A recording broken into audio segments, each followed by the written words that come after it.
to use it more. That's all. Okay. Yeah. And I'm open if you want to propose something, even if it's a little off the norm, because, well, you know, it's you want to use it, but maybe I just haven't provided the right direct circumstances for it. I'm open-minded. Hello, dog. Hello. Hello, dog. Hello, fluffy dog. There's a fluffy dog. Oh, am I missing? Are you on camera? Am I missing that? Because I don't see you. No, I'm not on camera. Oh, okay. I just have the dog. He's just talking in his talk to dog voice. Okay. And there's a kitty. The dog Rex. Yeah, and then of course we have this. Hello, dog. Hello, cat. Yes. There's cats and dogs. I am also cat.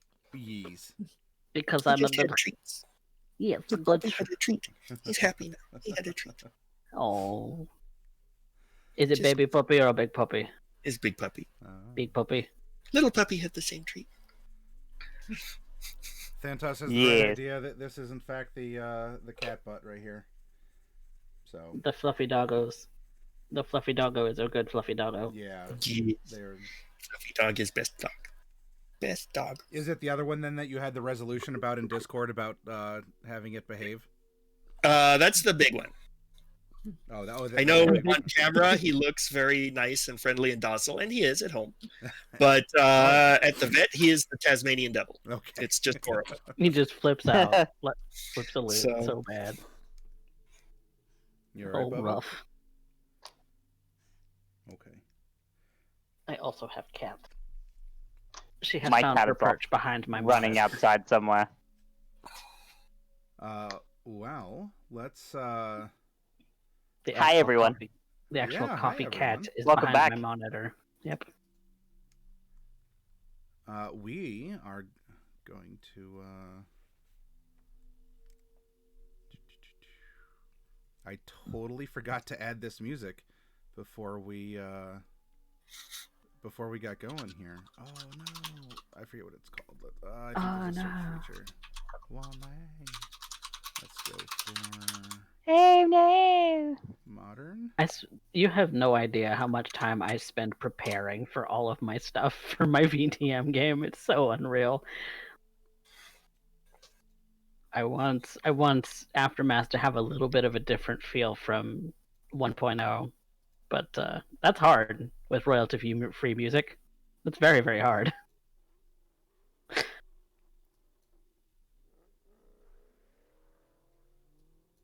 Oh, I know. I need to find more royalty-free sources, I think.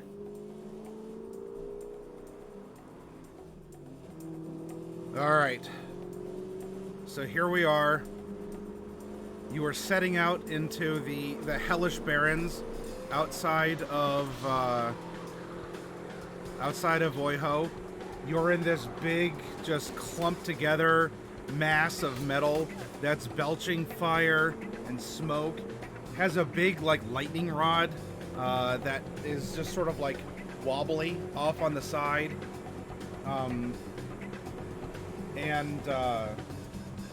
It's for any of you that may be familiar with these types of vehicles here. It would look kind of like the scavenger model, but with the bulk of the demon grinder.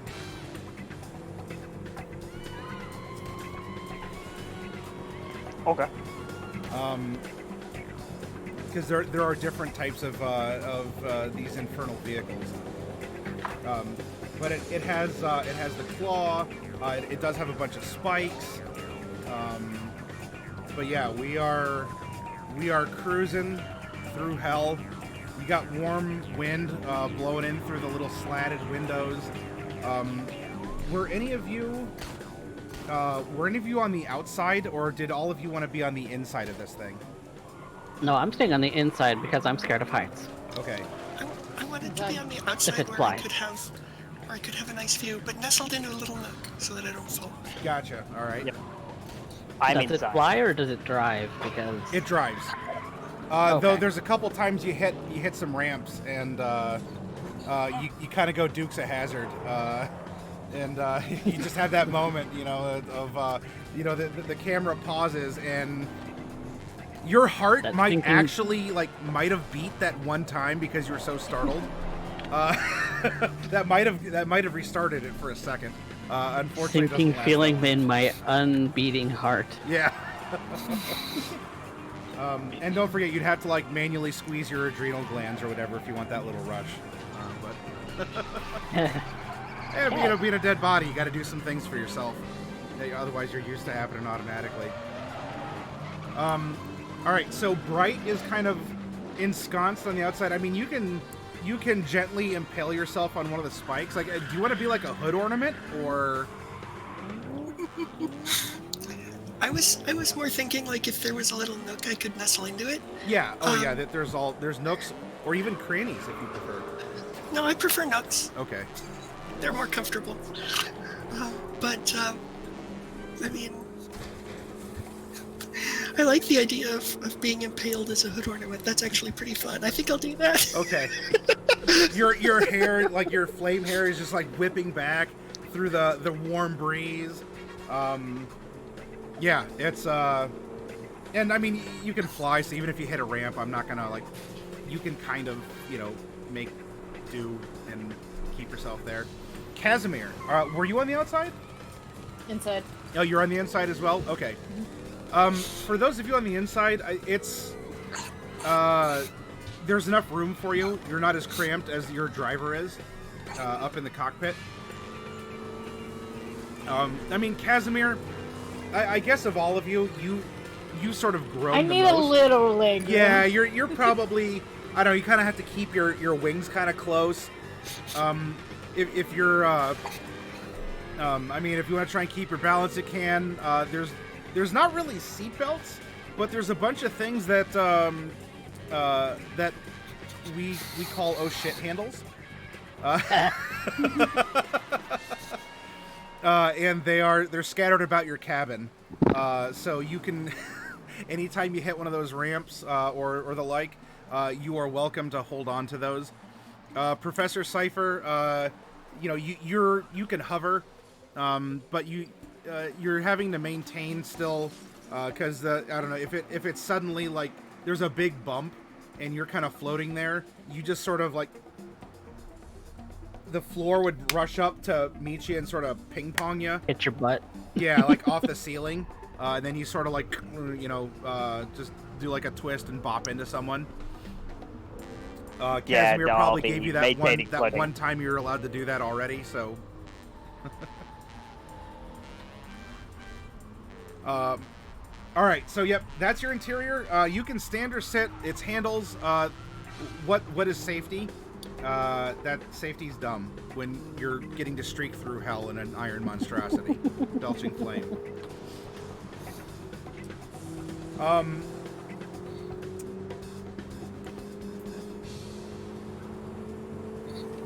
Are you just wanting the driver to continue on? I'm asking this in the sense of, are there other things that you want to do or discuss in the cabin? Or do you want me to just narrate whatever happens and you're along for the ride until you reach the tower? Does anybody have anything to bring up?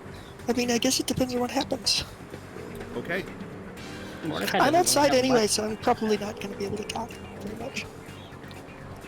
Unless somebody sends me a sending.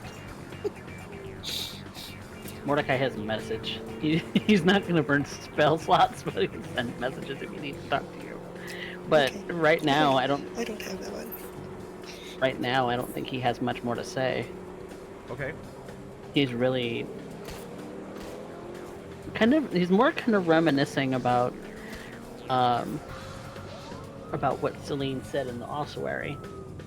Okay. About going after the rest of them. And how she kind of set him on this mission. And by proxy, the rest of the party is just kind of tagging along. He really didn't expect them to be coming along. Right, maybe. But the others, they have no stake in this. All right. Along for the ride. Contemplative along for the ride, and if something happens, it'll happen. But you have the things that you have to contemplate.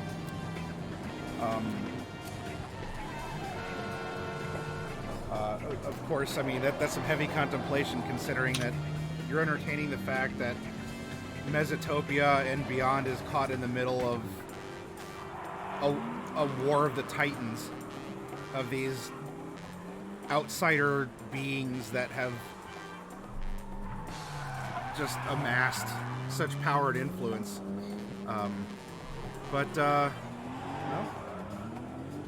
Hoping I he guess can do life's an something about adventure.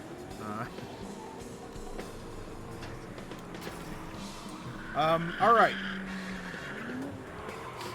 So Bright, if you're being the hood ornament right now, I don't know. You're doing your thing. Your flames are whipping around, or you can try and control them. You're moving at a pretty good clip here. And as you are going over the plains, you have a moment where you hit a bump and you kind of do like a wee, and you spin around. I'd like you to make a perception check while you're spinning on the front spike. 16. That's not so bad. Okay. For me, especially. As you spin around, your sort of your Zaku eye that's kind of going back and forth here, that pearl that's acting as your eye, in a sense, manages, like, as you're doing the spin, you look up, and there is something behind that distant mountain. Just there was moving. And this is one of those classic moments where if you wanted to spin kind of level at the big guy, because he hasn't been able to close the front because he's so big, like he's kind of folded on himself and like tucked over, so like the hatch is open in the front. But this is one of those moments where if you want to say like we've got company, you may very well have company, as some sort of a large silhouette in the dust and the kind of murky brownish orangish sky emerges and flaps big wings up into the sky as you're passing. Huh. Does it look like he... I mean, I probably wouldn't say we've got company. That's not You don't have to, but I'm just expressing the... Yeah, so, I mean... Is it close to us, or is it really far away? I mean, it's far away. That being said, this is a very large thing, whatever it is, because it does seem to be far away, and yet you're able to still see a pretty big body on it. Okay. Can I just keep an eye on it? An eye socket on it? Sure. Okay, I'll just keep an eye socket on it. Okay. You keep an eye socket on it. Number 2 is just, moving along.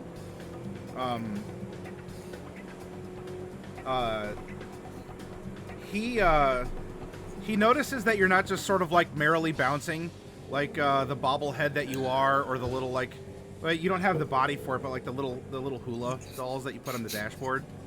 Though you're approximately that size, I think. I don't think I'm that small. No, maybe not.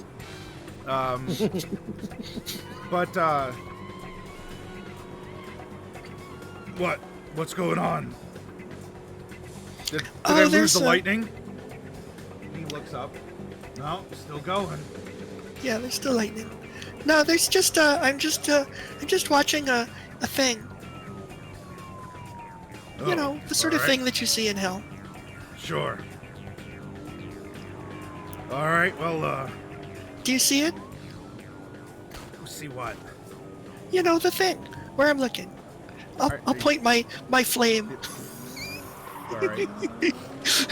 He kind of like leans over. As he does, all of you on the inside got to grab the handle, because as he's leaning over, he catches the steering wheel between his pecs, and just like as he twists to look around and out, like the giant metallic vehicle just kind of careens to the side here, and he leans back. Whoa! And he overcorrects in the turn, and you all end up doing a spin in the dust here.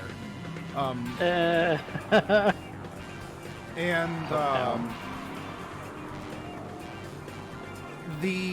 for you, Bright, as you come to a finish of your spin, you're actually facing generally in the opposite direction, and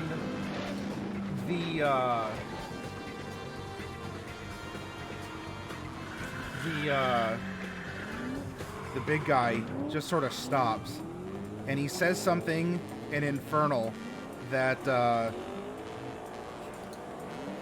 one of your residents taught you, and it was sort of like, even in hell, it's kind of impolite to say this word, so that it's showing the severity.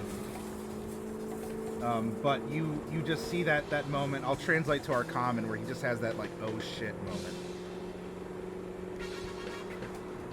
And there, for all of you in the back, there's a bang, bang, and just his resounding voice. Hold on, we gotta go. And aren't we already going? We gotta go faster and hope nothing gets in the way. I was being nice driving, try not to throw you around. Oh, shit. That's that thing Abishai made. I mean, none of you had heard about this, but he's talking about it like this is knowledge. And he, and the wheels with their spikes, like catch enough rock and everything, and you are just blasted to the back here as this thing turns around and is peeling across the dust and the rock and whatever little shrubs or other things that are here. As you are keeping an eye open, go ahead and make another perception check at advantage this time, Bright, because you have a little bit more focus. Okay, what's that? A 5? 18. That's good. 18. Yeah. All right. Good for the advantage. I'm glad we had that. This thing that's approaching is a large flying creature. Maybe 2 giant wings, 4, like maybe 2 arms, 2 legs, or 4 legs. And there are 5 necks protruding off of the end of the torso. But as you're looking back, all the dust and everything is obscuring some other details or something, and but you can see that this thing is flying in and is incoming. So what I would like to have happen, we're not exactly going into a skill challenge, rather we're having a bit of a chase. So what I would like, Bright, will you please roll a d20 for me?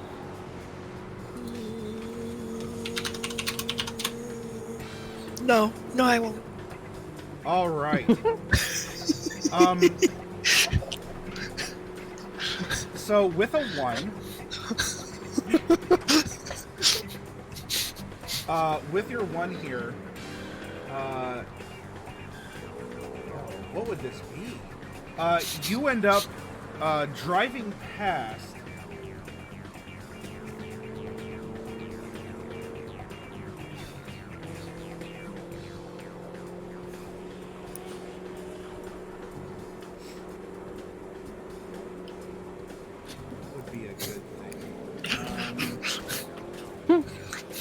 You know, it's bad when you roll a 1 and then the DM doesn't even know what to do.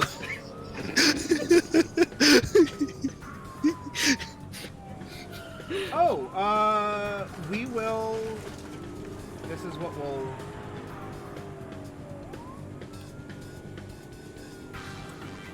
You know, the stat block... I'm not seeing the stat block here, but, the minis were included in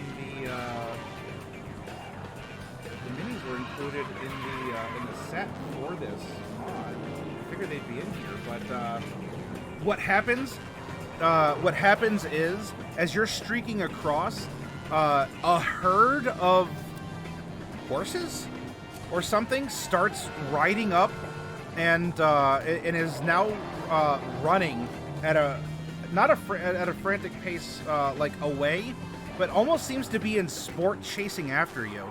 And you see, Bright, that these horses have the top halves of them are not, well, they're humanoid, but they definitely have been twisted by whatever mutagenics or something along those lines.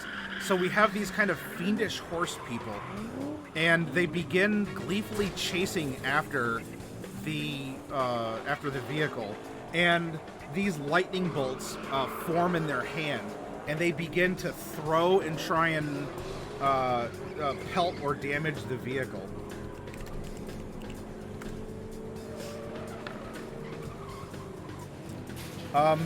Okay. Let's see. I'm gonna say.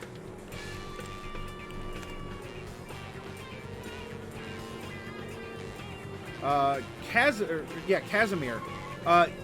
You're kind of like, you're in there.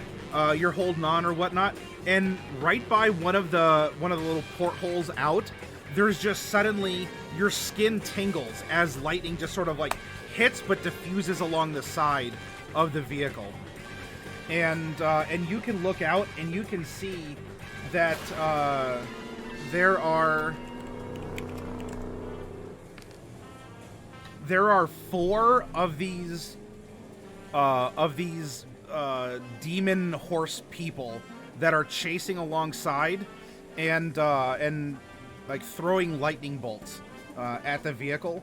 And they seem to be doing so gleefully. There's not like a "hey, get 'em" sort of a shout, but it's almost like a challenge. Like maybe they run this down, or they hunt down these things or whatever. But they seem to be having a good time of it. All right, so this is going to be a further complication to how things are going. So we now have. In the grand scheme, we have this thing that you're having trouble seeing the full details through the dust cloud behind you, and then we have 4 of these like fiendish centaurs that are running alongside and trying to attack the vehicle as well. Now I would like Casimir to roll a d20, please.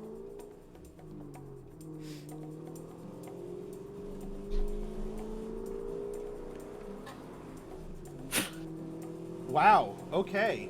Oh boy. I was going to cast a spell. Maybe you'll get the opportunity to here, but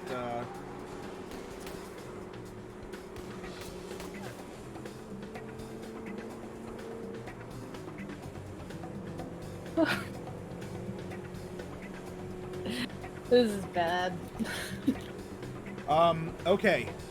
Your driver informs you that that it's gonna get slippery. There's a lot of mud ahead. Hold on. And as this is happening, Professor Cypher and Bright, you can see this too, being the hood ornament of this thing. And Cypher, you have a spare tendril, kind of looking around, maybe outside. There is a rising out of the mud is something that appears to be like a gargantuan mud skipper. Just this big, smooth, long mouth just opens up and is going to try and eat the vehicle itself. More of a mud ass, yeah.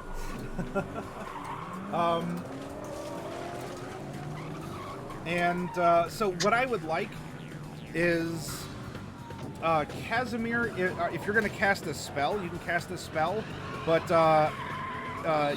you are told that unless something happens, it looks like you all are going to get swallowed by a gargantuan, a creature called a Krokektoic. Oh, jeez. Okay. Well, I don't know what that is.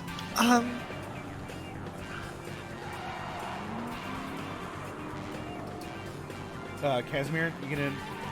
I mean, you Okay, can. give me 1 second. If you want I to have cast a change my spell, plan. or if you want to, like, I don't know, flap your wings to emergency brake, or try and like divert the course, or glide, or something along those lines, so you don't end up in the thing's mouth. I'm open to options here. So, how far away from it are we? Do we have time to take an action? What can we do here? You, yeah, there's a, Yeah, I need to know where it is. it is a turn. It is a turn away. It seems an inevitable bite and swallow, but you have a X amount of speed / time to do something. Okay. Do I have enough time to fly up to it?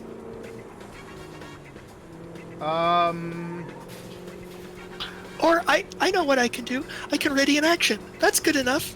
Sure. Already in action. Is it in the mud? It is partially in the mud, and its long, smooth mouth is like opening up, like you just see like muddy, like just. Okay, so clumps it's like we're and- gonna drive into its mouth. Yeah. Okay. But this is a big thing. So, can't he like steer away from it? Maybe. Okay. So, in that case, I'm going to go ahead and ready an action. And the action is going to be Hypnotic Gaze, Okay. which I will use when the Mud Admiral is within range. Okay. That's all. Casimir?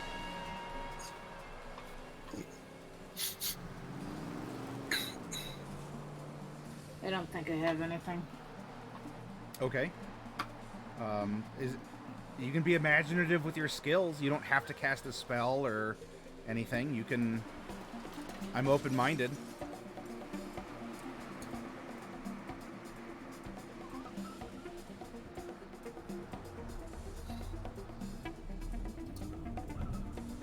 If big guy loses control in the mud, I mean, it's slippery. You either might get bogged down and eaten, or you might start slipping out of control. So, you know, we're talking about terrain. You're a hunter. You've been through all kinds of terrain and conditions before. You can aid him if you want. How big is it? Is it Uh, large or huge? This is gargantuan. Gargantuan. Yeah, okay. we're It's talking. really big. Yeah, like this thing can. This thing can swallow your. You are effectively like in the size of a short bus, so it's a big one.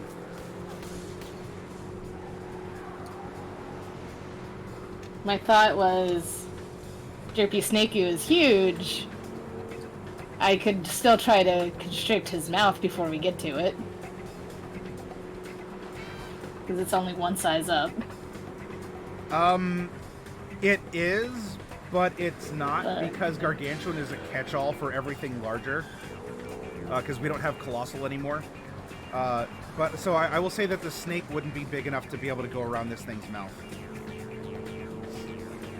If it's big enough to eat the tank. Yeah. Yeah, I got nothing then. Okay, Mordecai, do you want to do anything? You've been alerted to the fact that you're probably going to get eaten by a large mud demon.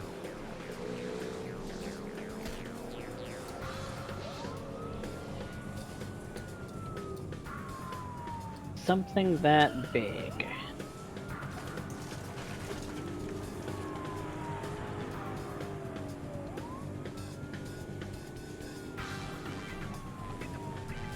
Sure. We'll try this. I'm going... If it's not in range already, I'm going to ready Vicious Mockery so that it has disadvantage on its bite roll. If it doesn't save for my DC. Okay. Sure. Cypher? You Maybe can... I can. Oh, Maybe I can make it not aim correctly. maybe. We'll see. Then shout at it in infernal. Professor, do you want to do anything to deflect, defer, or otherwise overcome the, this thing that's rising out of the, what you hope is mud, and you weren't just politely lied to by the demon in control? How big is this thing? It's big enough it can eat a small bus. It's rising up out of the So- mud. Big mouth. So it would definitely get captured in a 50-foot radius, 100-foot high cylinder, yeah? Yes. Cool. I'm going to. Are we on the mud? From what I can see. You will be. During I'm going during to this pause. turn, at the rate you're traveling, you're gonna hit the mud, and So we'll see what here's what I'm happens. gonna do. I'm going to tell number 2 to slam the brakes now, right now, and then I'm gonna cast something. Good. So, hey, big fish thing, going up.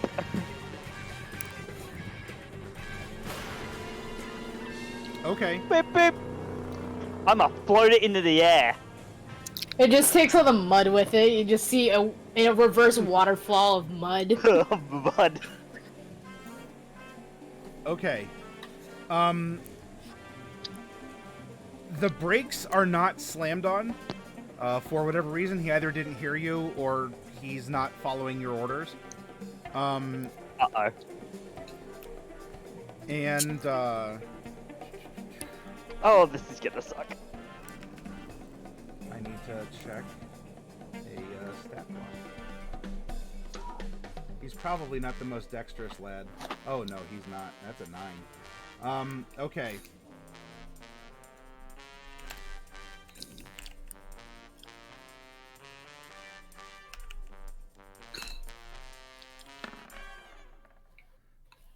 Okay. Nope. So, you hit the mud, and then it starts wobbling, and there is mud spraying everywhere. Like it's flying up. It's kind of it's splattering in through the windows as these wheels are just they're spinning in. You're going in towards this thing. The effects that you all are having are gonna get to go off here since you are careening out of control. Bright, what were you doing again? I had a hypnotic gaze Hypnotic ready Gaze. for Okay. for when the monster comes within range. Okay. Go ahead and what do I Well, need is to it- do? Is it within range? I mean, The range yeah, of- you're gonna go into its mouth because the vehicle's out of control. It's sort of like spinning in the mud, and it's getting Okay. closer to this big opening mouth. okay, so did the creature float into the air? I was confused. I thought that it was floating into the air. What's the range on your spell? I'm talking about reverse gravity. Yeah, no, the reverse Right. gravity. 50-foot high, 50-foot radius, 100-foot Well, right. high cylinder. Yeah, you have a range of 100 feet 100 away. feet, though. What's the range of... The range is going to be the initiative since you all had prepared spells. So I'll be triggering this at probably at the 80-foot mark, 80 to 50-foot mark. Well, you're not going to have the luxury of measuring that because you're careening, like you're spinning out of control. So what if we go by the range of the spells that you're casting them as soon as you can? Okay. We'll Then resolve yeah, this. it would be at 100 feet then. Okay. 60. 160 and Bright, what's yours? Proximity. range 5. Oh, gotcha. We're literally right there. Okay. Yeah, so mine will resolve last. Okay. All right. So what happens is, Professor, you start spinning out of control. You do a quick calculation. You let loose your spell.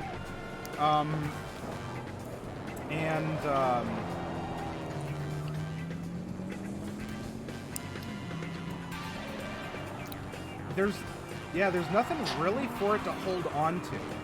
I mean, it's buried in mud, but the mud itself isn't going to, the mud itself isn't necessarily going to be, aren't somehow anchored to the ground. I don't think it's that thick because you're slipping and sliding around. All right. So what happens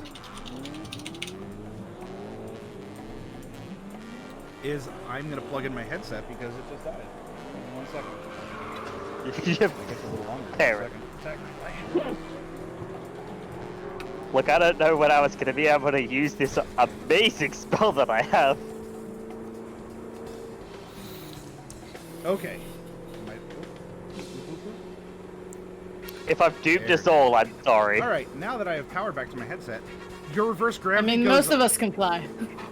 Your reverse gravity goes off, and the creature begins to like, and just this, like, an explosion of mud, like someone dropped 1,000-degree ball bearing in a cup of mayonnaise, just, and I think we can all tell what YouTube video Maddie watched right before the game. Look, people post interesting stuff, and you know what? You got to get descriptions like this so you can run it in your D&D game someday. So yeah, this gargantuan creature just goes to, like, pulled out of the mud with a giant sucking, slurping sound. Mud is going everywhere. And you all are continuing to spin. Now, Mordecai, before the car also hits the reverse gravity, I mean, you can let loose your spell as you've crept a little closer. It is going to. It's a wisdom save. It's a so- wisdom. Mostly to give it disadvantage on its attack rolls. I'm gonna make a.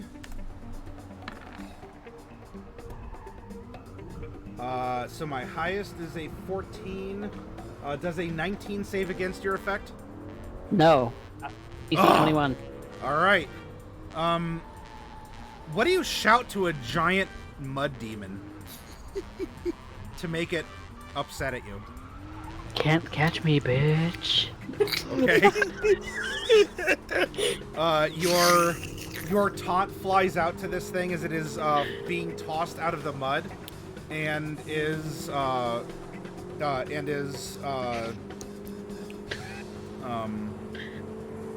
Vicious mockery is so far hard for me to use.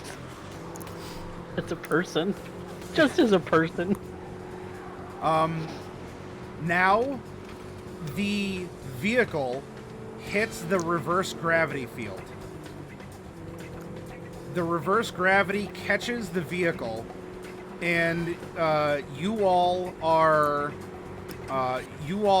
sent in a bit of a topple. As you've been, like, you were spinning this way, and now you're also, like, it's a mess. It's a gyroscope. Oh, We're in no. a gyroscope right now. Mordecai instinctually wants to barf. Life is yeah, just right. like My heart. Casimir? My heart, y'all. Cypher has a swept drop, and it's like, I may have miscalculated this.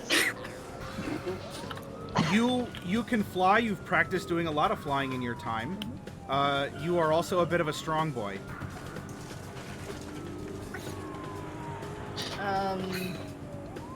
Is there a way to get out of the death trap?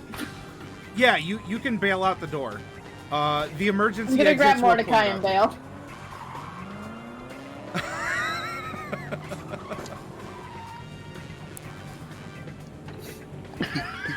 Okay. Mordecai is doing the confused.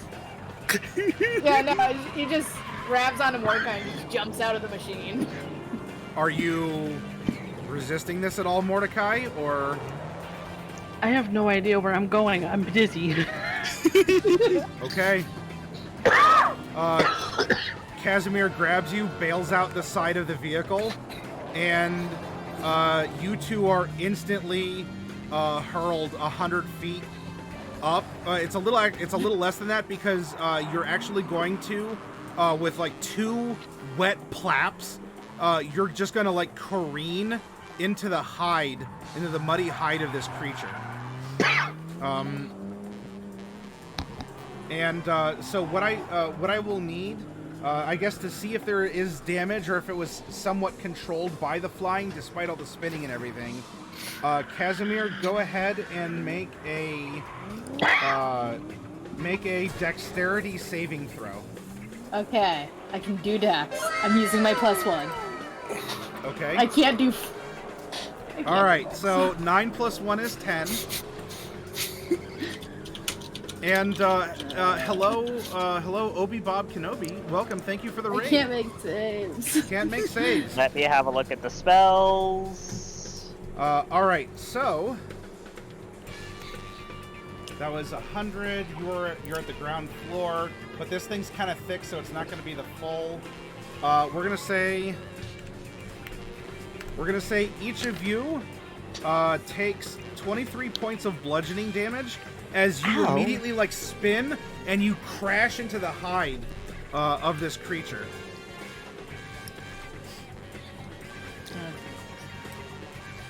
Better than being eaten by it. That hurt.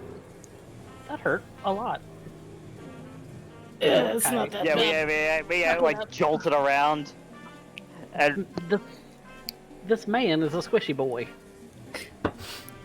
What? I'm let's not. see. I can't. The giant driving is going to make a last-ditch effort for something here. As things are careening out of control, Bright, we're almost to your proximity, but this is something that would happen on the way. Of course. Because he has range on this. So this is happening 20 feet away.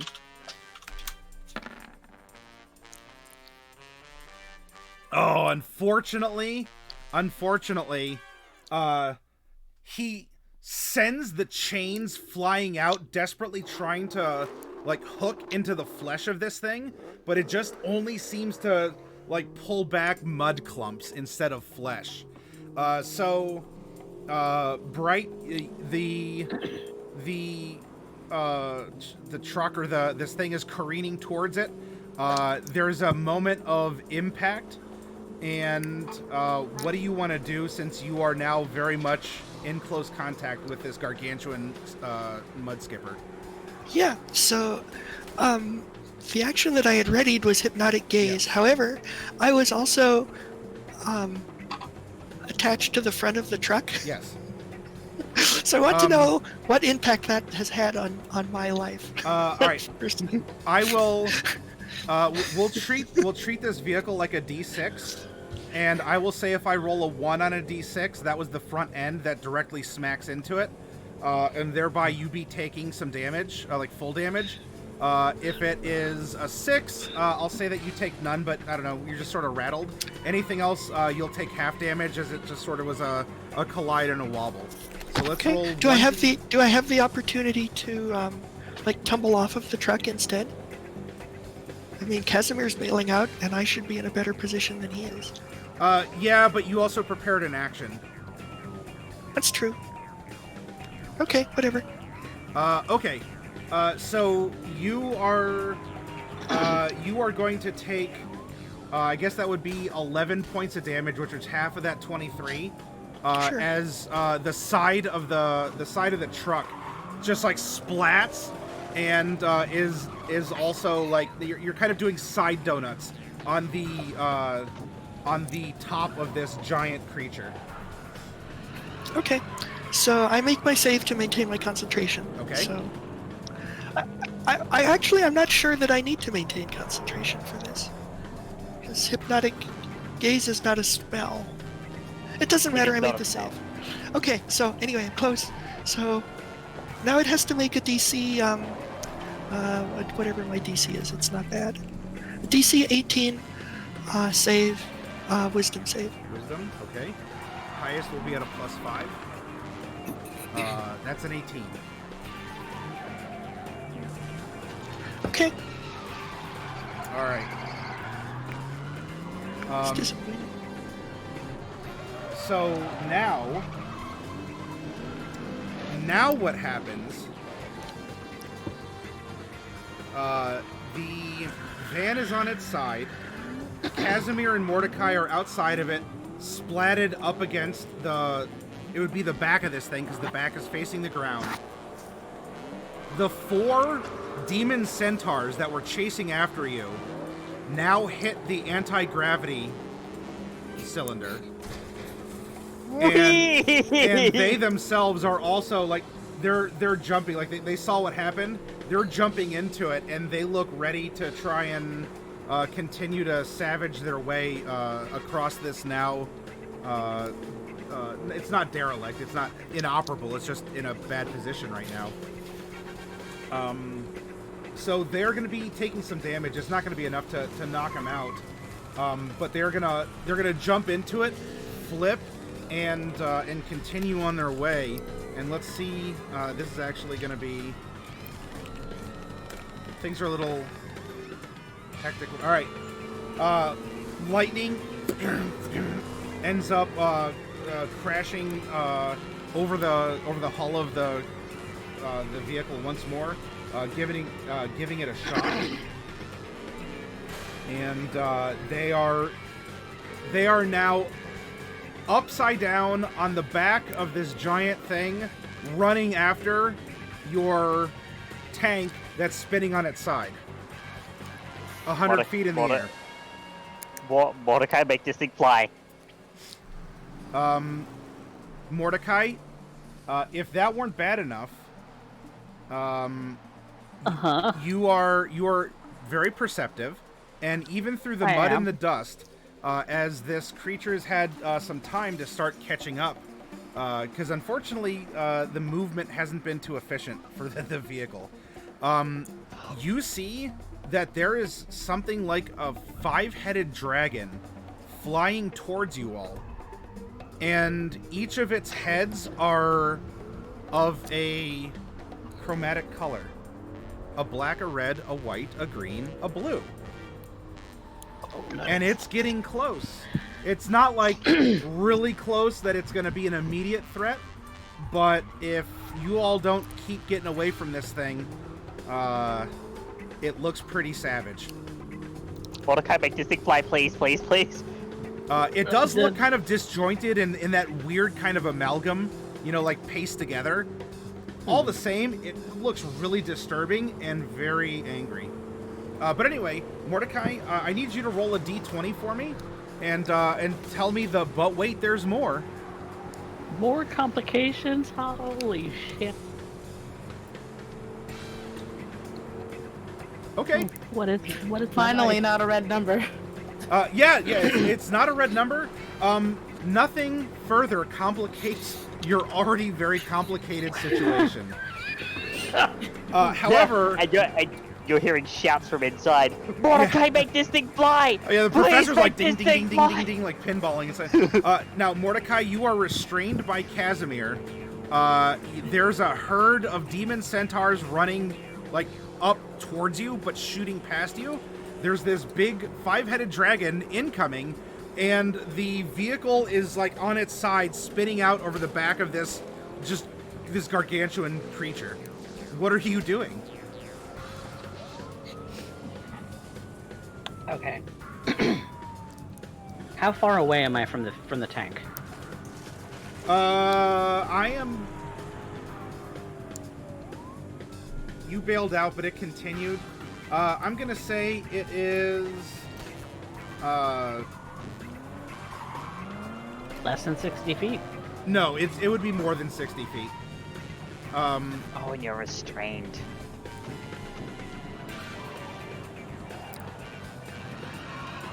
All right, I'm gonna say it's 100 feet away from you as it just continued to like go and spin and have that powerful momentum that it was carrying before it just sort of like did not ramp and hit. So wait. So, I'm not sure I'm understanding what's happened to the tank. It spun out, Yes.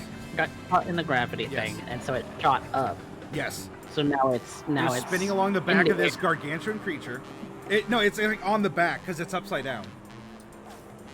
Okay, so it. Wait, hold on. We slammed into the back of the thing, and now the tank is on the back of the thing.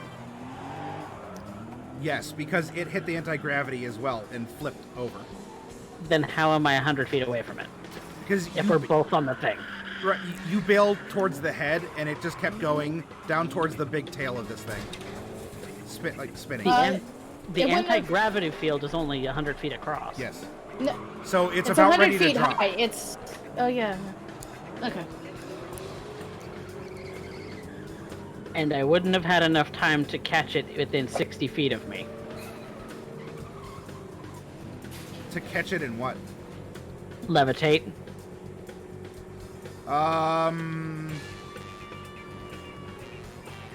Levitate has a 60-foot range.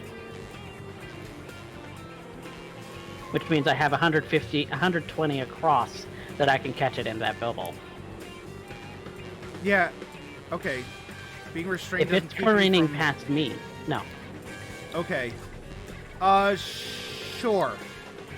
Cast levitate and tell me what happens.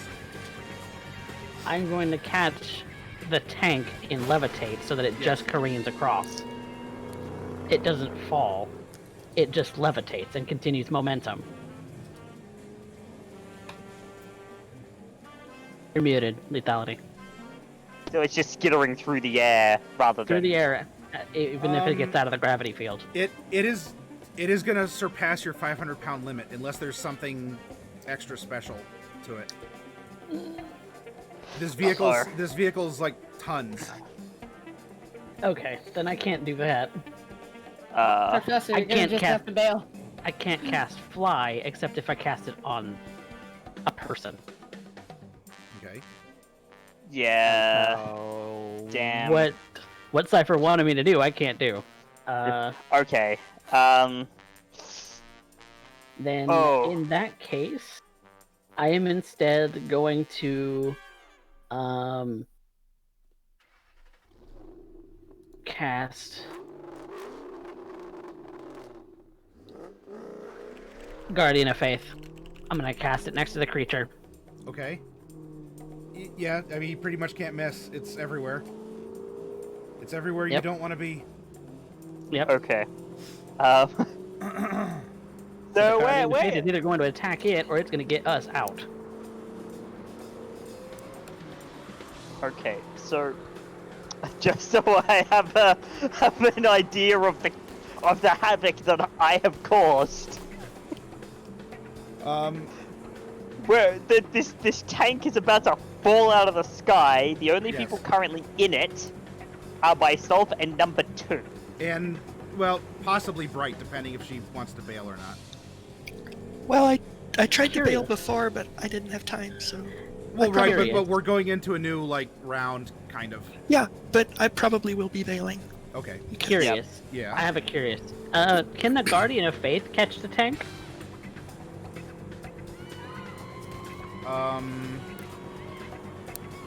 I know it's not mechanically what it'll do, but it's a being of some kind. It basically looks like a saintly version of Celine with black wings.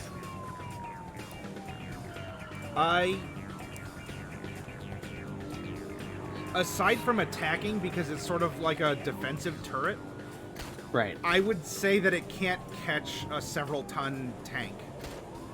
Okay. I'm open to ideas, don't get me wrong. But It's the only being I could summon. And so it's either Don't going to know attack if the I- creature or it's going to cast attack. Yeah, I don't know what you would let me allow. Yeah.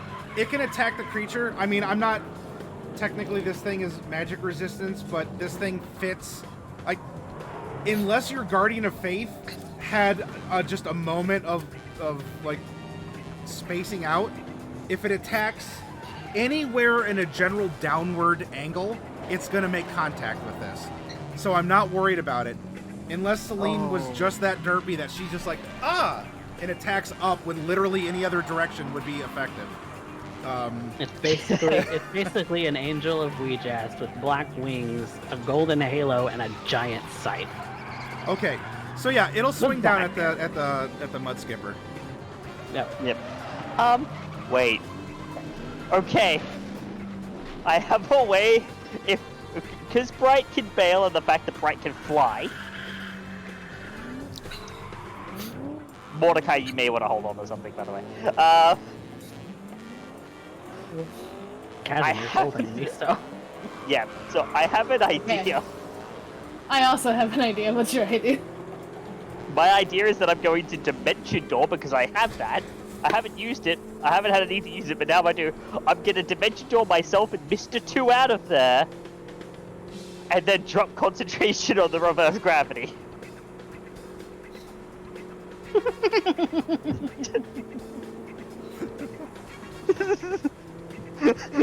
Didn't think this was gonna happen.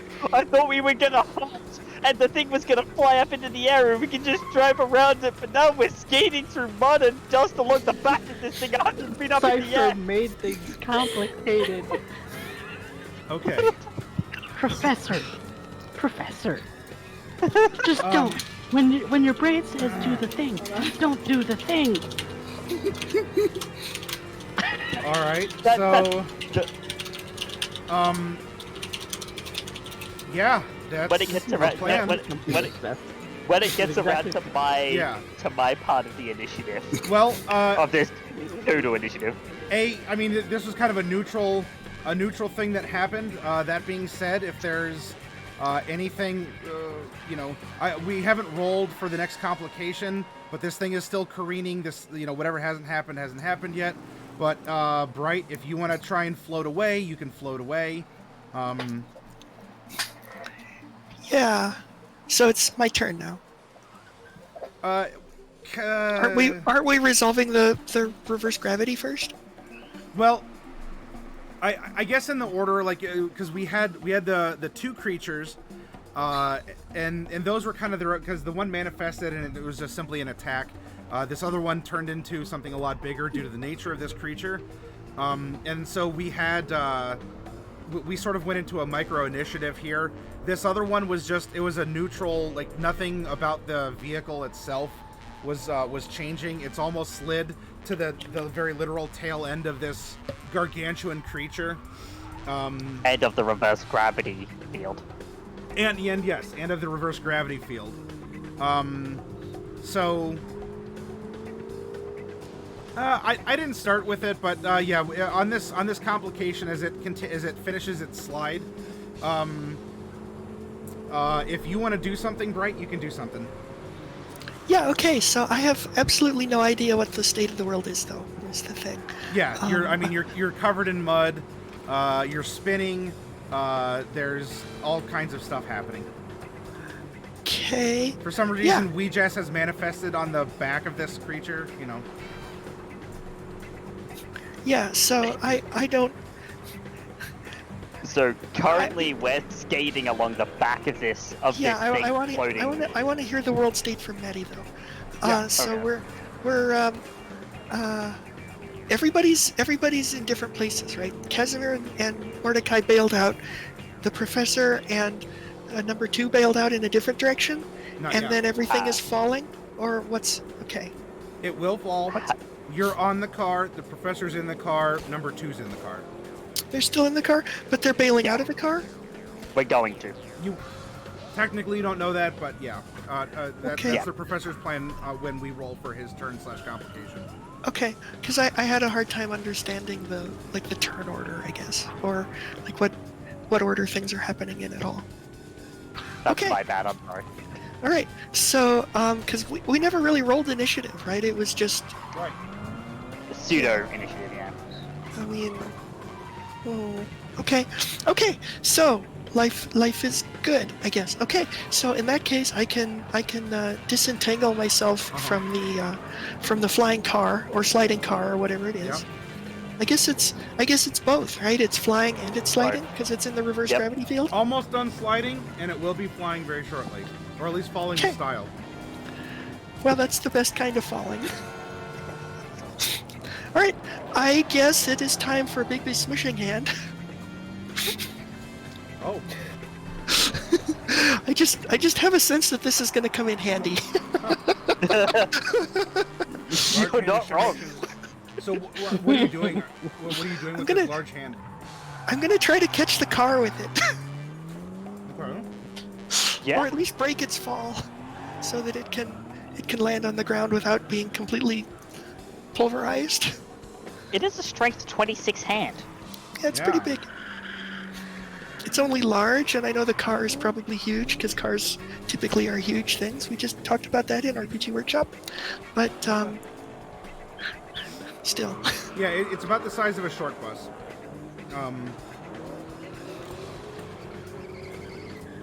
Okay.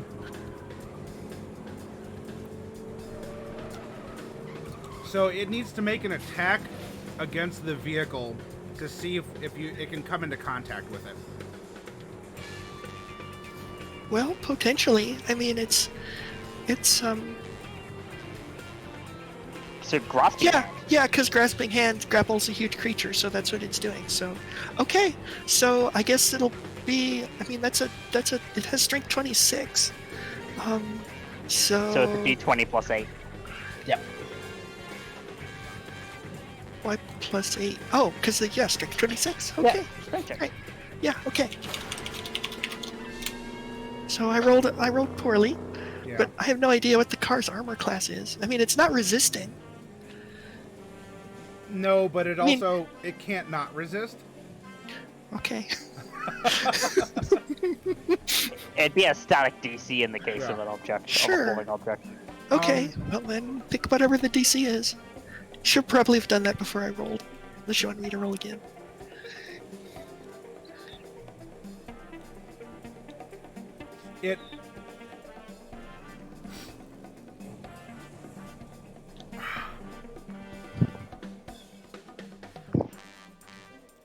It won't grab, or at least it won't get the grab that you were hoping it would get. Contact with the hand is going to be made, and it can have an effect. It may not be the guaranteed effect that you were hoping for, because it was spinning in the mud on its side. Something happened, like it still made contact with the hand that might deflect it or slow it down or somehow put it on a better angle. But it won't be exactly what you had hoped for. Like you had this like, yes, I want this to happen. That exact thing won't happen, but it still could happen. It just went into a if, not a when. Okay. So besides that, now that I'm loose, I guess I'm going to orient myself and try to shake some of the mud off. Okay. All right. So yeah, now And you are like I don't really know how far away I am from the monster. Well- But I also want to take a look and see the other monster, and avoid the other monsters that are also floating in the Yeah. reverse gravity field. All of the monsters, I don't want any of them. The big one is closer. You can see the 5 colors.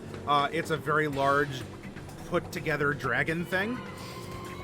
It is getting closer and is now more of an active concern than a, that's a thing.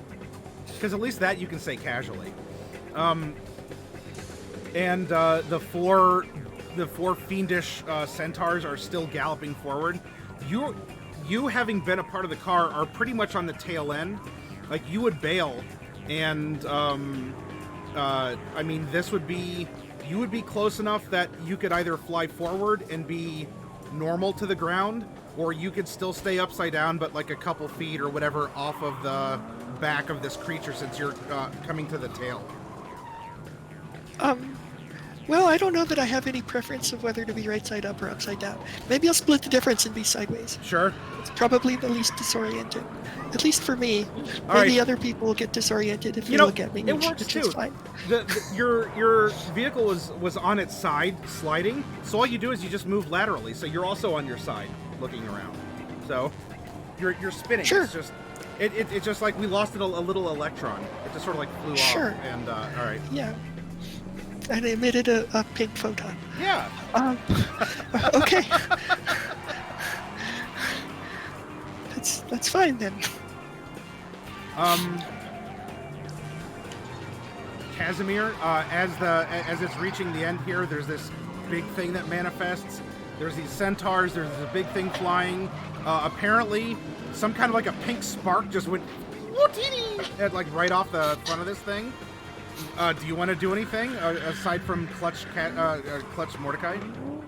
I'm going to try to get away from the stuff. Okay. So probably fly towards where the car is. Okay. With me in hand? Yes. Okay. I would not drop you. Okay. What's your fly speed?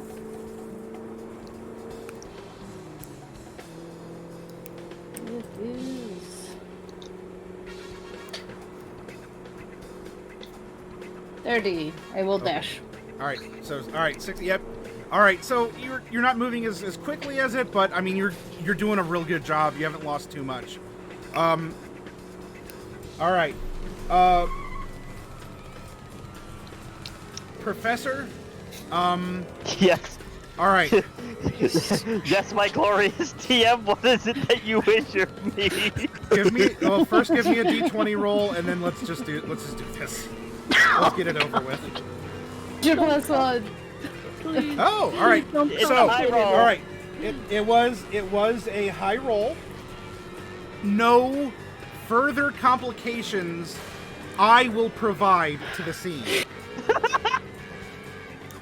I will now move into my reaction phase to whatever is happening because the van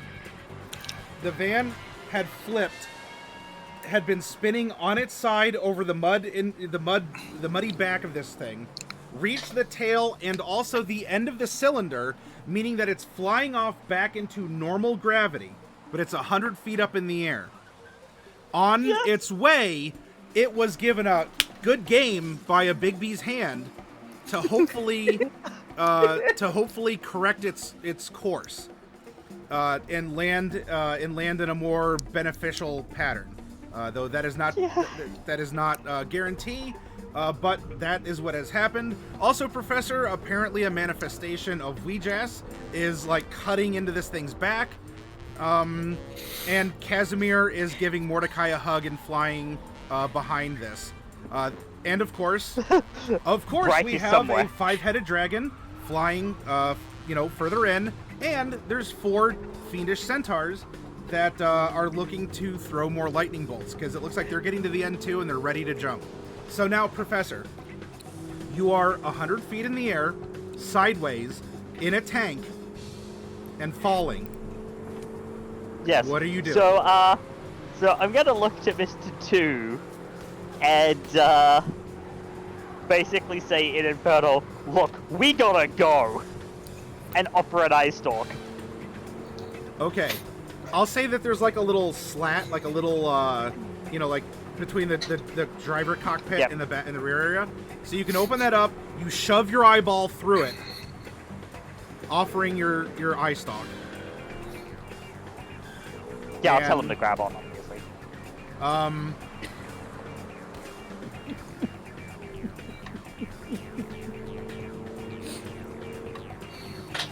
He doesn't know you?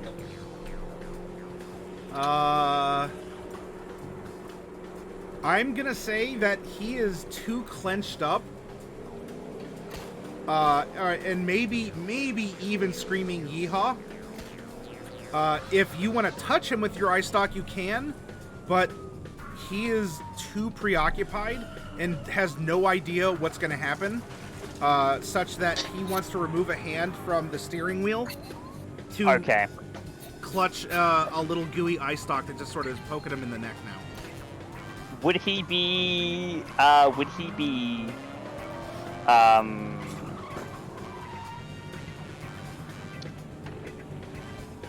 Would he be unwilling as far as a dimension door is concerned? I don't think he'd be aware.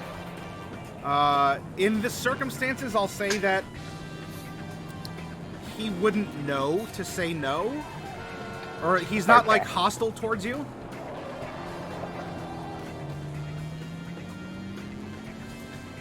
Okay, because, basically I'm gonna touch him with the eye stalk. Okay. I'm going to, I'm gonna cast Dimension Door, targeting myself and him. And I'm going to teleport us exactly 500 feet in a direction that leaves us on the ground. So at an angle that would be 500 feet down like that. To And, hit like, the ground. off to the side from the trajectory of the car? Yes. Okay. Well, yes. Actually, that's probably a good idea. Lest we get splattered by the car. Sure. And Don't get after that dimension door goes off, I'm immediately cutting concentration on the reverse gravity. Sure. Well, that takes care of the 4 centaurs. As this gargantuan beast now slams back down into the mud pit, absolutely smothering and burying those 4 things because they weren't running as fast, so they were like in the middle of this thing's back. So yeah, it immediately falls. You're off to the side. Casimir, I mean, you're dashing off. I mean, you're flying, so aside from maybe feeling a little queasy that if, like, the gravitational orientation changed, but, I mean, you can flip around and keep flying. Mordecai, once more, you can have that throw up in my mouth a little bit reflex. I mean, Bright, you're already kind of doing your own little, shine bright little stars. You're kind of... It's the only kind of shining I do. Yeah. And now now it's time to resolve how your infernal war machine lands. It was given a helping hand by Bigby, but instead of the guaranteed on its wheels, yeah, I would have normally said, hey, it's a 1 in 6. You just want the bottom number to show up. But I will say I'll have it land on a 1 through 3. We'll say it lands on its wheels. High or low. So a high or low. So we'll do this. Bright, medium size high, small size low. Which one do you want? I'm confused as to what I'm picking. Do you want 1 through 3 or 4 through 6? 1 through 3, because I'm small. Okay. Technically tiny. Yeah. Roll low. Hey! Roll low. Okay. Yes! So the Bigby's hand, as I said, yeah, a red number, yes! Yay! It's okay when the DM rolls red numbers. Yeah, right. The front hatch was open because Big Guy had to, like, kind of squeeze down into it. The hand caught the hatch and was able to almost, like, flick it, adding, like, when you throw a basketball and you add that little bit of backspin on it. Your Bigby's hand was able to, like, grab it and add a kind of a backspin as the natural gravity outside the cylinder took over. And it flips, and then it lands with the wheels on the ground. They're still, like, churning. It's past the mud pit, and so it's kicking up a bunch of dust as it's sort of uncontrollably, like, spinning in a circle. But it is hopefully slowing down.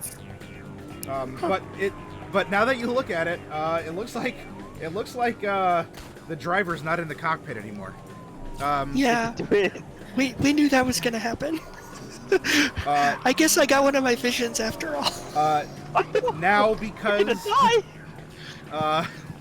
now because you all are not actively getting reasonably further from this incoming flying thing, we don't need to roll a complication because we're just that much more closer towards something happening, as it is now. It's not like 100 feet away within a spell close, but you probably want to get back in your armored tank and speed away as quickly as you can from this 5-headed dragon that's chasing you. I'll run the encounter, I promise, but I would prefer not to. Okay. So the complication is this thing swoops in. I don't want to fight Tiamat. It's only a model. Yes. I wish I had my Tiamat mini painted because I would go grab it. So, Still in pieces. I mean, Casimir and Mordecai, you're the closest to this thing that's kind of like coming to a slowing donut. Bright, you're not that far behind because while you spun out, you weren't really out of control. It's just that the professor and big guy are 500 feet away from the donut area. So, I don't know. I already rolled. There's nothing. The complication is it's getting closer. What do you all want to do to remedy the situation? I'm gonna also dimension door him and me back towards the donutting car so that we can jump on. Okay. I should be able to teleport us both in. It should be within range. Yeah, that's fine. Yeah, so I'm gonna use another dimension door to teleport us both into the vehicle. How far So- are me and Casimir away? So I what mean, is the... Oh, good. Sorry. the two of you, if Casimir double moves, the two of you can be like effectively on the outside of this thing, or if you want to try and do a stunt, you can like fly into the open door, because obviously you were rude and didn't close it behind you after bailing out from 100 feet up on the back of a giant mud skipper. So yeah, you could be either pretty much guaranteed on the outside of this, or you could be inside if Casimir does a trick, or you do a trick, Mordecai? I'll do a trick to get Sure. us in. Okay. What is it? Basically, kind of, I guess, Do you still have Detour? I do, but I don't want to use my spell You don't slots have... if I don't have to. I'm going to use the hand to grab the car, so it should be easier to get in it if you just wait a minute. Yeah, heading for the door. I would, if I don't think I can do a trick to get in. I can't make saves. I wanna head the save to get in that.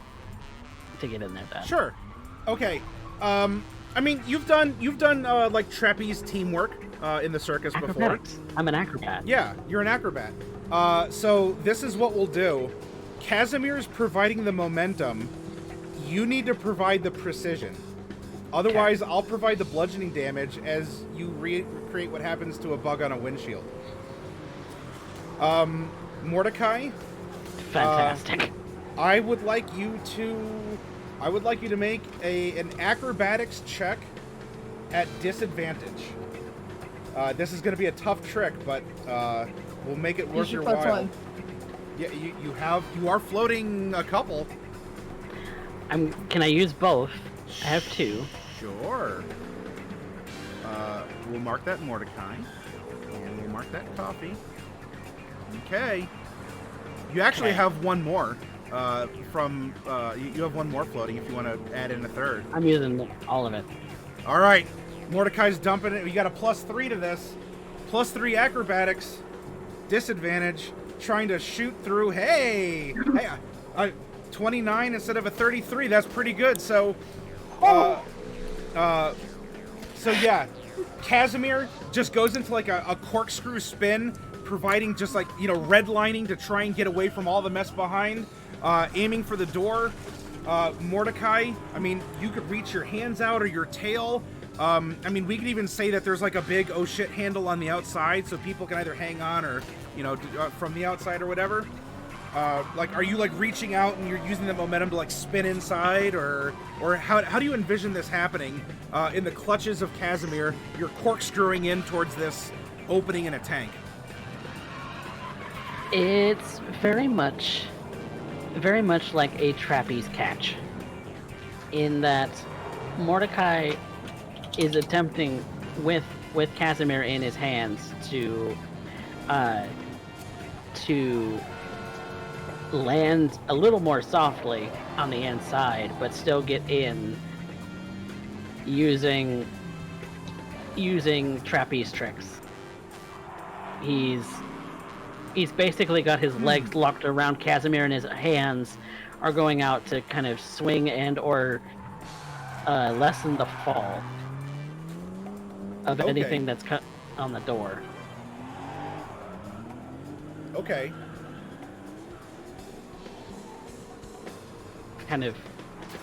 Kind of tumbling gracefully inside. May I offer a counter proposition? I don't want to steal your thunder. I'm absolutely fine with that. But also, I think we can make you like, that was a really good roll in very dire circumstances. I'm fine if we want to like up the big damn hero scale a little bit. Would that work? All right. Yeah. Here's my counter proposition. Casimir's hanging on to you. You're in this spin.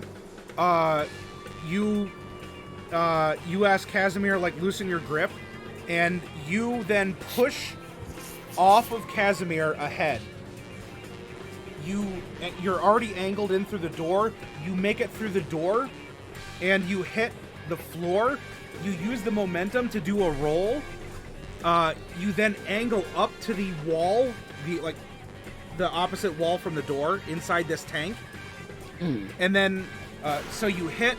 You almost do like into a pool, like a push off, and then you grab onto the oh shit railing on the outside with your tail. As you reach out, as Casimir is now incoming because you went ahead of Casimir, you catch Casimir, and you twist, and both of you take a tumble inside. And that's a good. And you use your tail to close the door behind you because you're a polite, respectful man. That's perfect. Excellent. Okay. I clap my floofs. He's sweating bullets at this point because he didn't know that was going to happen. He didn't know that was going to work, but it did. It did. It did because you wanted it to. It did. Okay. Well, so you two enter in. There is Professor, as you sort of like into the cockpit of the spinning machine here. Like both of you are there, and so he like kind of plops back in, and he's like feeling for the controls because he's wedged in there, and you are just like, because it is still kind of spinning, like you're just like on his face almost, because you're about the size of his head, and you're just like plopped on his face with your eye stalks kind of like wiggling in the breeze as you have this big chainy dude like groping around the cockpit, and like he feels for the controls. Bright, you are flying in, or do you want to? Yeah, so how about all this? So how far away from this am I? How far did I land? You would have been a little further back, but I think you have a higher fly speed. Don't you have a fly speed of 40? Oh yeah, I have a fly speed of actually really fast. I think I can go 60. Let me double check. Oh. No, it's 40. It's It is 40. But I just wanted to like get the lay of the land. So everybody has gotten back into the car. Yeah. So you see that number 2 has a spectator for a head and is kind of like groping around, and then you see this act where like we have this blue and silver like flash well, like Mordecai disappears inside the tank, reappears, grabbing on with his tail, catches Casimir, and does a tumble back inside, and then the little blue tail goes out and closes the door, and that's... Yeah, okay. But how far away, though? You have a higher speed. If it's not as exciting, but if you just double move, you could catch up to it, because it's just kind of going in a circle. That's kind of what I was thinking. Okay. So I'm gonna use the smooshing hand. I guess I'll put it in interposing mode to protect us from the worm, which I lost track of, and potentially also from the dragon. We'll keep our eyes open on both of those, and I'll see if I can fly in. If I can't, if all the doors have been closed, if I have time, I guess I'll use Misty Step to get back in. If you want. I don't know, if you're feeling daring, there are like the slats that you could try and thread. You thread the needle and kind of come streaking in through one of the slats. Or you can use a magical means to get in through a window into the crew compartment. Or, I guess, be like the high person on the totem pole, because you have this big burly torso and everything else. Then you have a spectator, and then we'd have a skull right on top. In the cockpit. That's up to you. You mean right on the outside, like Mad Max style again? Yeah. It's tempting, but the trouble is I'm only immune to 60% of the dragon's breaths.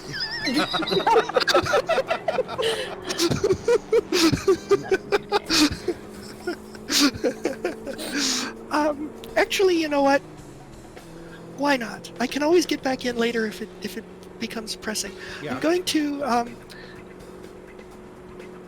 I'll just take up my spot on the hood again if I can. Yep, that's fine. And I'll bring the smooshing hand with me as much as I can. But it'll be in interposing mode to protect against the worm or anything else that might turn up. Does it move with you, or does it have like a move speed of?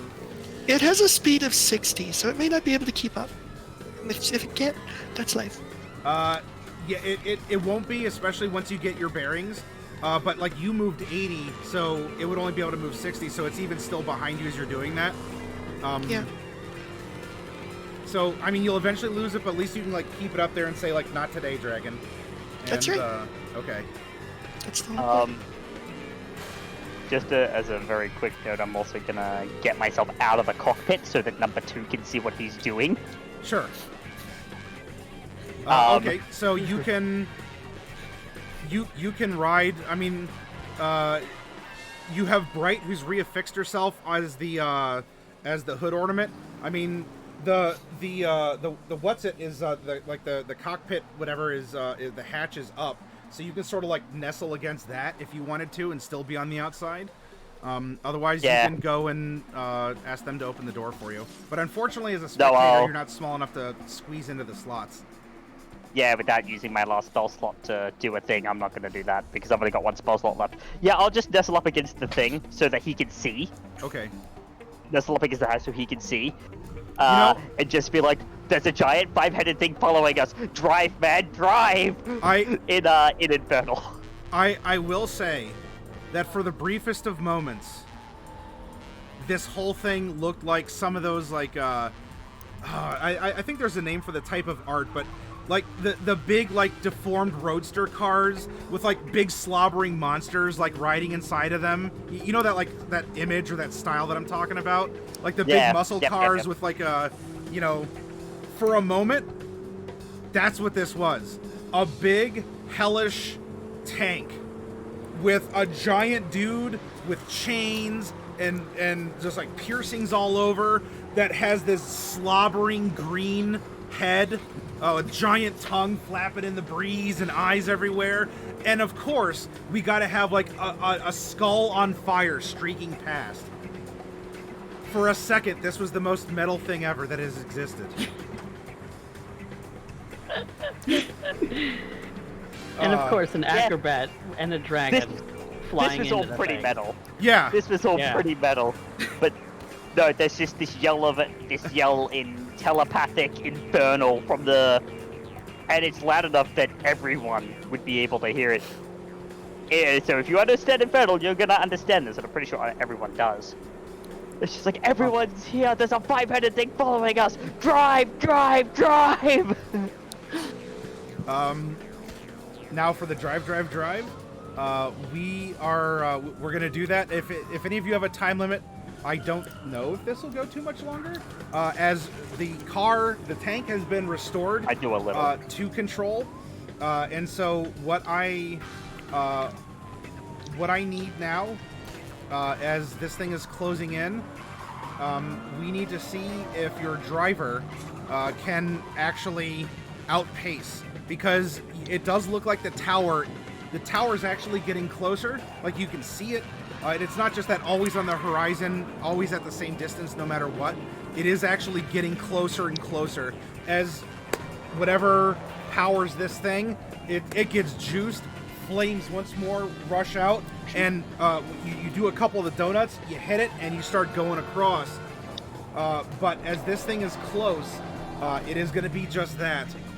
Do any of you want to do anything to assist your driver? Your driver is a D20 -1 for these checks. So if you have any skills or magics, or you just want to do an old-fashioned assist and you can describe it, then let me know. But we're going to see if you all can empower your driver to juice it and dodge any incoming attacks by this dragon before you can get to the tower. Yes? Question. Yes. Is it skill checks or is it saves? Skill checks. I cast Enhance Ability. Okay. Oh, advantage. Okay. So now it's 2d20. Keep the highest -1. Yep. I have a creative spell use that I'd like to push by you. Lay it on me. So, I have a spell called Pulse Wave, Okay. which creates an intense pressure unleashed in a 30-foot cone and describe whether the pressure pulls or pushes creatures and objects. What I was thinking is, could I maybe try and use this as some kind of like launch it backwards and try and use it as some kind of over booster to give us a little bit more speed? You want to go to the back and be a booster jet? Yeah. Yeah. Nitro. The Yes. hit nitro.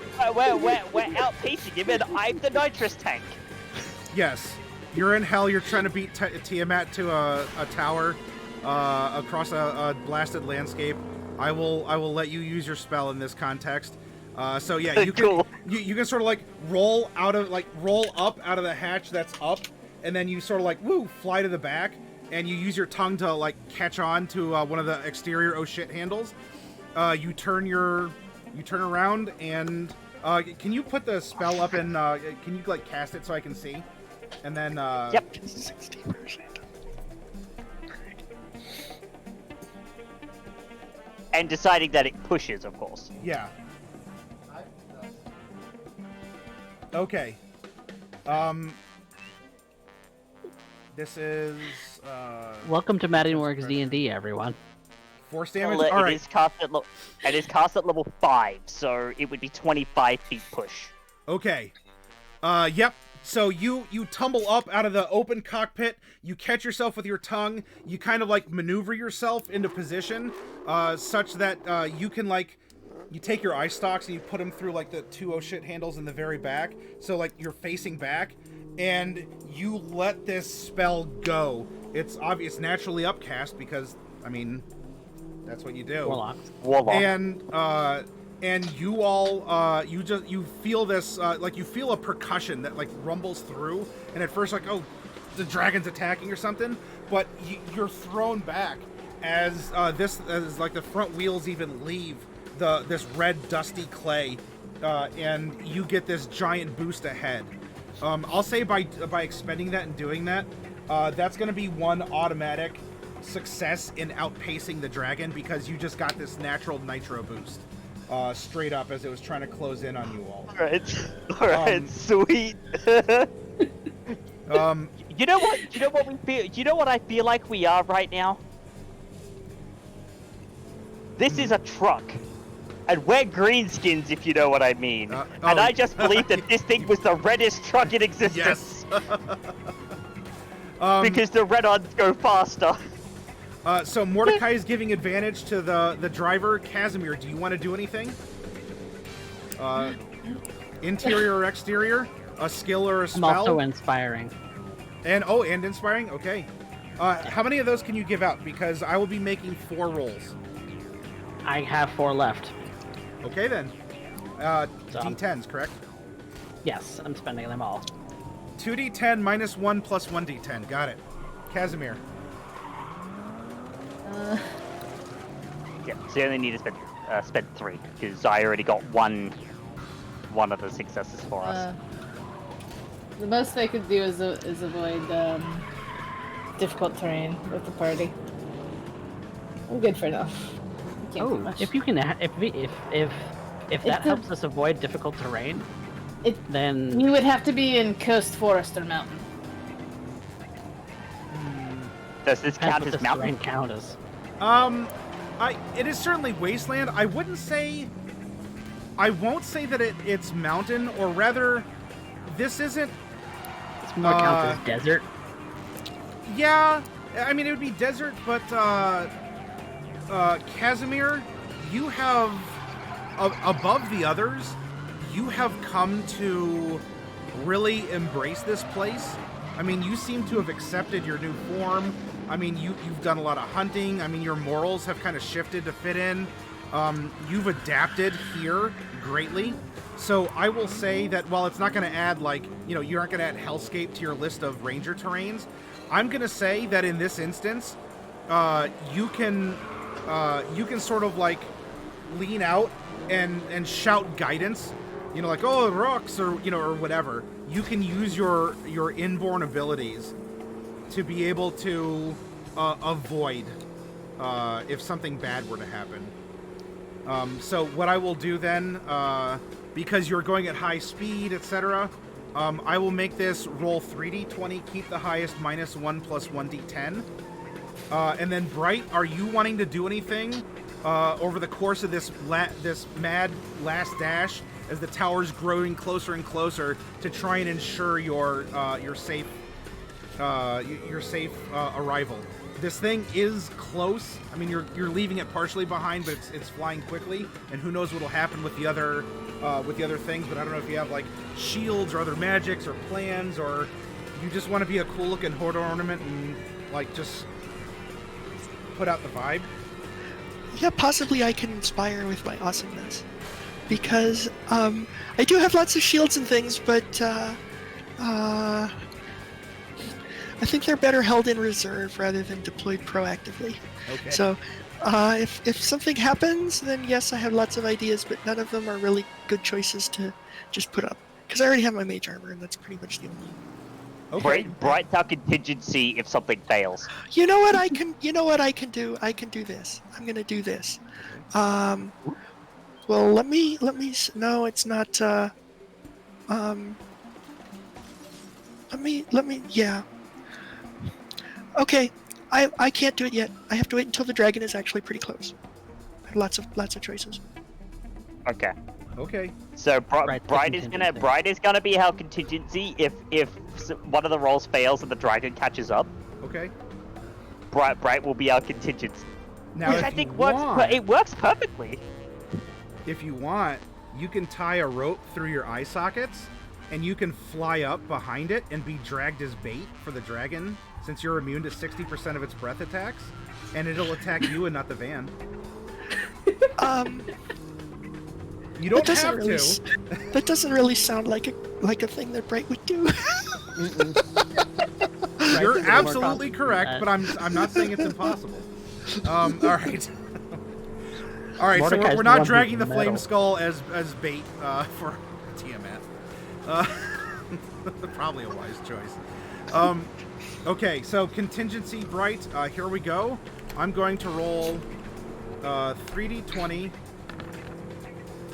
So we are going to have 19. I'm gonna be adding this up here. So that is gonna be an 18 plus. Okay. That's a 23. 23.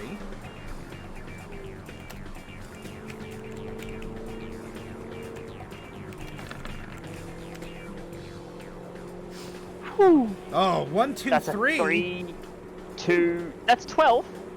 It's a 12. Unfortunately, you hit a rough patch there. Let's go. That one. Do well. 10, So 16. 10, so 16.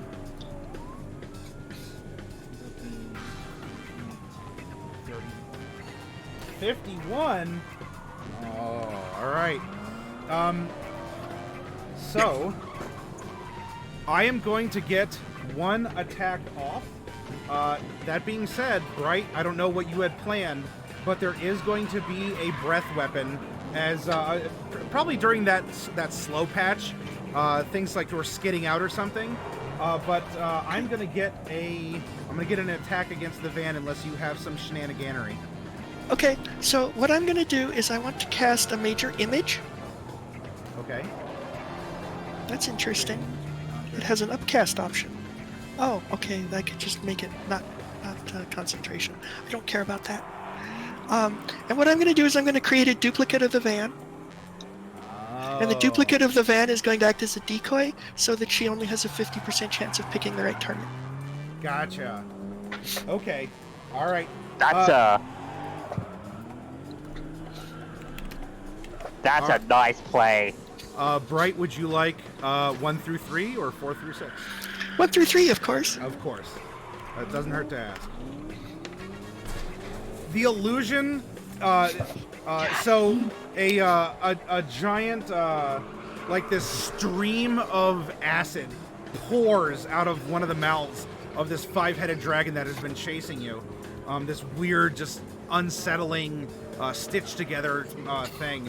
And and you can even like it sizzles, it does everything. Oh, it's corroding through the earth itself, not just biological material. This is potent stuff.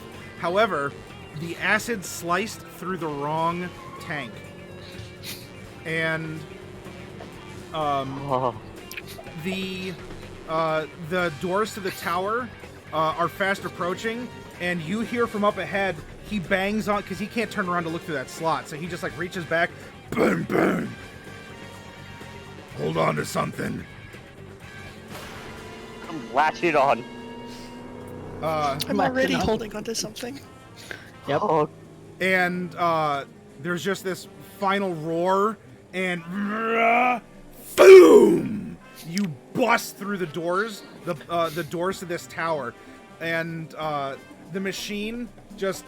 I mean, it crumples. There's a shockwave sent through this because this is a mighty tower, but this thing had enough momentum. It had enough going. It got that nitro boost from the professor, and you just wreck through these front doors, and clang, and the machine is pretty well beat up. There's things that are making grinding noises, sparks that are coming off of it. And there's smoke, but it's not the cool badass smoke. It's the, oh man, this is gonna be a big repair bill smoke, that are coming out of portions of this tank. And you just come to you come to another slide. However, there's you know,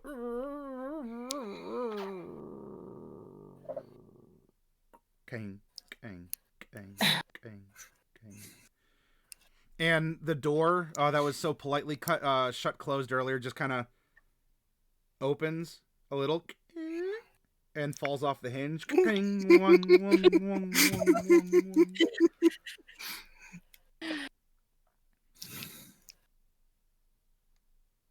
Mordecai is hanging for dear life onto the thing that he's holding on to because...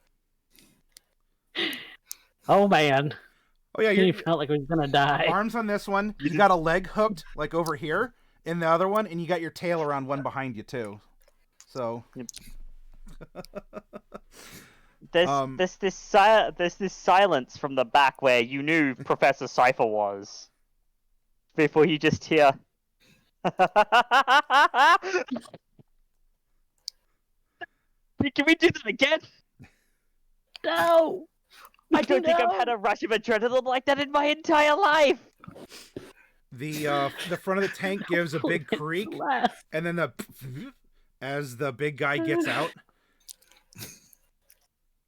We're here. Oh, amazing driving, my man. Truly. I didn't think I was going to do it. But I appreciate the help. Yeah. You're welcome. You've basically there's an eye stalk gesture that's the equivalent of a thumbs up. All we see from the camera shot is the front of the tank. You know, it's all kind of busted and everything, right? It's all crumpled. But you just see, like, the eye stalk from the side. Just sort of, like, give that wave and go back. Yeah. All right. Well, congratulations. You've breached the tower. It is here that, before I go too much into descriptions and such, I would love to send you off with this exhilarating high, because you absolutely have earned it through this. I didn't think it would be quite as complicated, but you proved me wrong, and then you got out of it too. So I was double proven wrong as your DM. I'm super impressed by that. Yeah, congratulations on that. Y'all better feel like I'm gonna drop our F-bomb. Plug your ears, everyone. Y'all better feel like fucking badasses for everything that you just did. Oh, you better believe. Because, I mean, I was on the edge of my seat, and I'm the one supposed to be running this game. Can we get a level for it?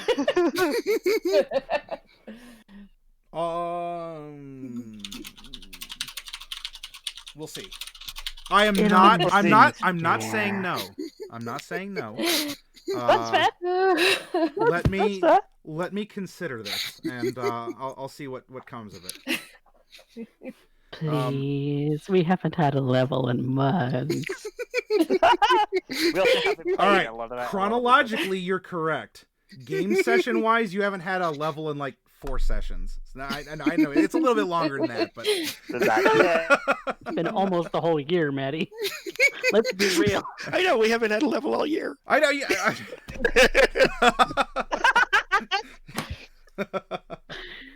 When was the last time we leveled? Probably July. Let July. me. Has it really been that long? It's been. It's I don't. only been 6. I don't remember us leveling in all of 2020. Oh shit. No, we leveled to level 14 pre.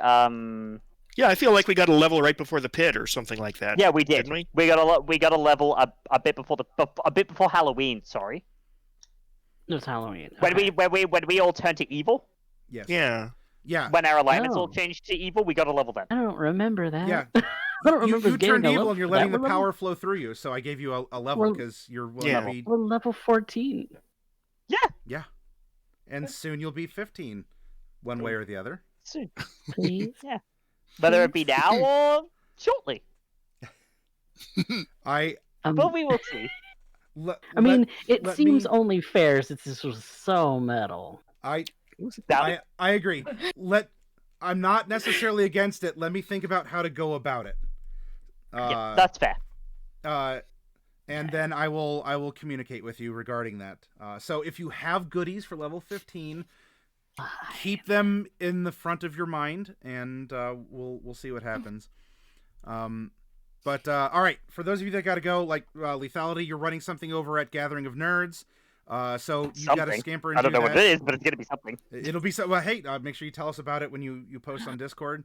If the rest of you got to go to bed, I know Fluffy. We went a little bit past the 2 cutoff. Oh, but it doesn't. I It doesn't matter this week. This week it doesn't matter. Okay. Then what I will do is, for those of you out in the audience, thank you. I hope you enjoyed another awesome session of our Tuesday ongoing campaign. You know that you're always welcome here to That's join one us way on to- Tuesdays and play. This was my first session of the year, and boy, oh boy, This is pretty good chase. I liked it. This was nice. This was So, fun. that's how we do it. Skin in the teeth is our way of life. yes. You're not headlining if you're not redlining. Yep. Mordecai looks over to the professor and says, "Why do you do the thing? Why do you do the thing? When your brain tells you to do the thing, I have a piece of advice for you. When your brain tells you to do the thing, don't do the thing." We are alive, are we not? So at the Yeah. risk of rabbit hunting, and of course Maddie doesn't have to answer this, but what happened if we did get hit by the acid breath? It would have been it would have then had the Probably gonna potential fight with the to monster. destroy the tank, or at least make it immobile. So you might be able to use it as a piece of terrain, and then there would be a very interesting fight because this is a very powerful creature. I'm not necessarily saying it's like Tiamat as per you're fighting a god, but a lot of the spirit is still in it. And Gotcha. so it would have, if you didn't escape, it would have turned into a fight that you would, or if you wanted to try and escape on foot, because of the way that like distance and time and desire work. See, Mordecai has a back pocket trick. It's called teleport. Yeah, but it may also have like forbiddance, which kind of stops that in its tracks. Yeah. I don't know what that is. What's Stop forbidden? It just blocks teleportation. teleportation. Oh. Teleportation and play to travel in and out of it. Whatever. I just wanted to know, like, would we have had a fight, or would it have been Yeah. just like a change in the skill challenge, or so now we It know. would have Okay. been a fight. It would have been a fight. It would have been a fight. We'd go into initiative.